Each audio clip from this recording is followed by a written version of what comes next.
আসসালামু আলাইকুম রহমতুল্লাহি ওবরাকাতুহু। বেশ অনেকদিন পরে একটা ভিডিও নিয়ে আসতে হলো। আপনারা সবাই অবগত আছেন যে তুরস্কের রাজধানী আঙ্কারাতে লিবিয়া সেনাপ্রধান মোহাম্মদ আলী আহমেদ আল হাদ্দাদ একটি বিমান দুর্ঘটনায় নিহত হয়েছে।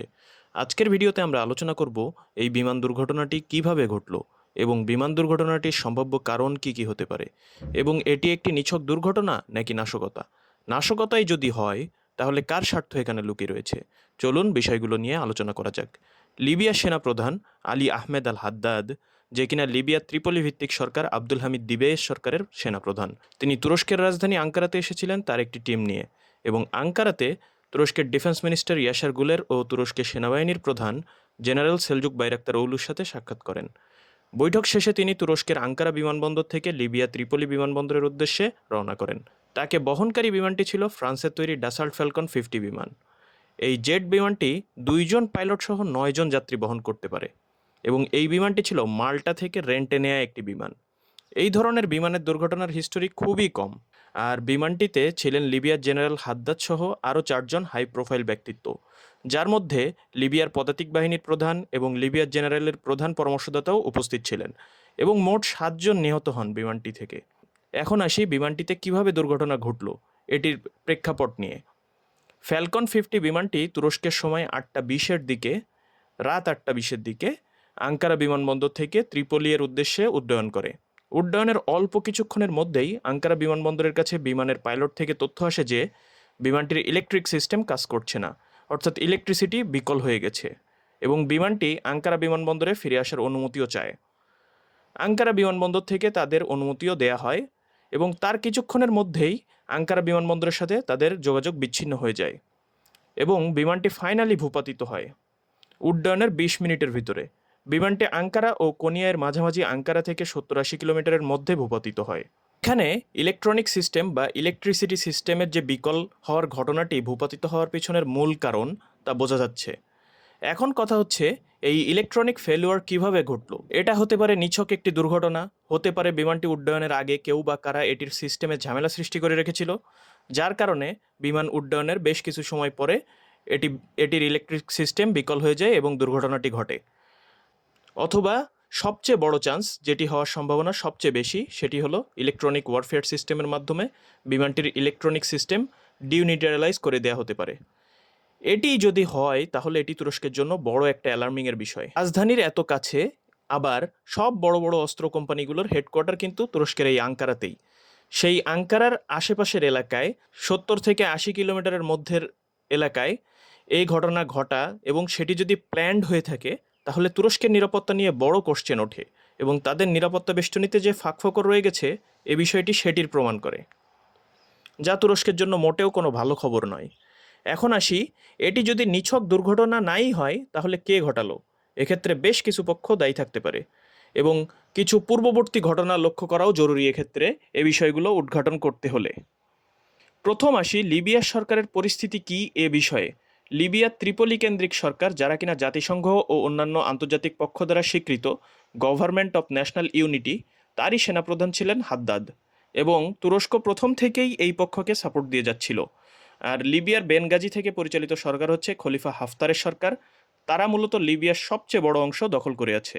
প্রথমত তুরস্কে তাদের বিরোধিতা করলেও পরবর্তীতে গত 1-2 বছর ধরে খলিফা হাফতারের সাথে তুরস্ক বন্ধুত্বপূর্ণ সম্পর্ক করতে চায় এবং তাদের সাথে সম্পর্ক নর্মালাইজ করে। খলিফা হাফতারের সরকার ও ত্রিপলি ভিত্তিক সরকারের মধ্যে মধ্যস্থতা করার ক্ষেত্রেও চেষ্টা করে তুরস্ক। সেক্ষেত্রে ত্রিপলি ভিত্তিক সরকারের পক্ষ থেকে সবচেয়ে গুরুত্বপূর্ণ ভূমিকা পালন করছিল এই জেনারেল হাদ্দাদ। দুই পক্ষের নেগোসিয়েশনে সে ভূমিকা পালন করছিল, আর খুব সম্ভবত এ বিষয়ে আলোচনার জন্যই জেনারেল হাদ্দাদ তুরস্ক ভ্রমণ করছিলেন। আরও যে বিষয়টা এখানে আসতে পারে সেটি হচ্ছে লিবিয়া এবং তুরস্কের মধ্যবর্তী ভূমধ্যসাগরের এক্সক্লুসিভ ইকোনমিক জোন।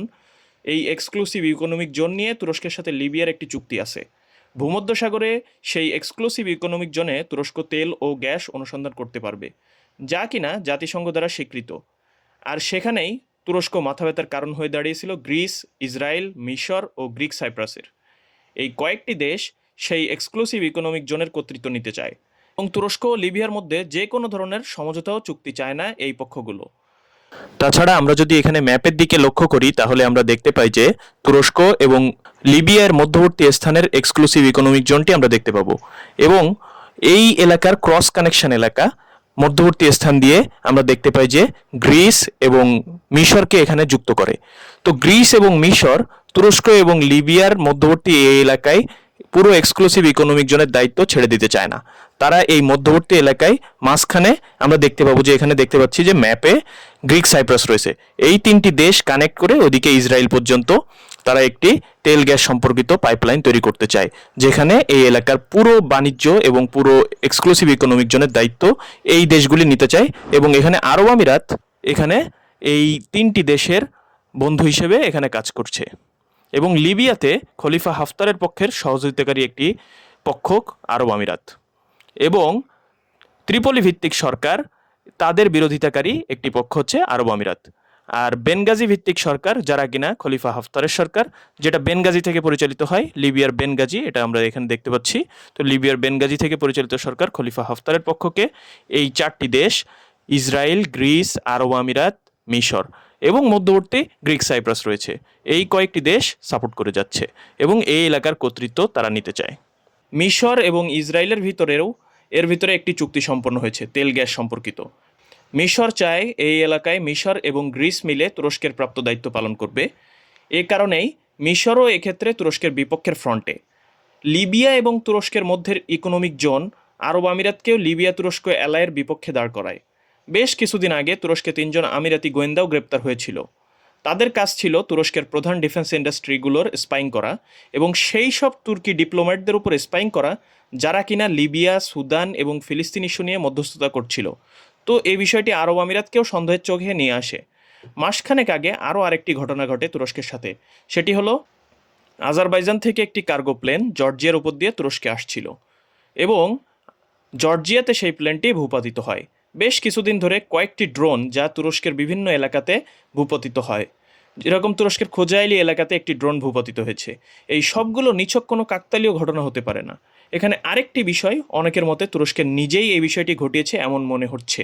সেক্ষেত্রে খলিফা হাফতারের সাথে ইদানিং তুরস্কের ভালো সম্পর্ককে তুলে ধরা যায়। তো খলিফা হাফতারের পক্ষের সাথে যদি তুরস্কের ভালো সম্পর্ক হয় এবং এই পুরো এলাকার কর্তৃত্ব তুরস্ক যদি খলিফা হাফতারের পক্ষের কাছে তুলে দিতে চায়, এমন বিষয়টিও ফেলে দেওয়ার নয়। তো আপনাদের কি মনে হয়, ঘটনাটি নিছক একটি দুর্ঘটনা নাকি নাশকতা? কারা ঘটালো সেই নাশকতা? ইসরায়েল, গ্রিস, আরব আমিরাত নাকি তুরস্ক? আপনাদের মতামত জানাতে ভুলবেন না আমাদের কমেন্টে। আজকে এখানেই বিদায় নিচ্ছি। আরও এই ধরনের ভিডিও পেতে আমাদের সাথেই থাকুন। ডিফেন্স ডাইনামিক্স সত্য প্রচারে কুণ্ঠিত বোধ করে না। ভালো থাকুন, সুস্থ থাকুন।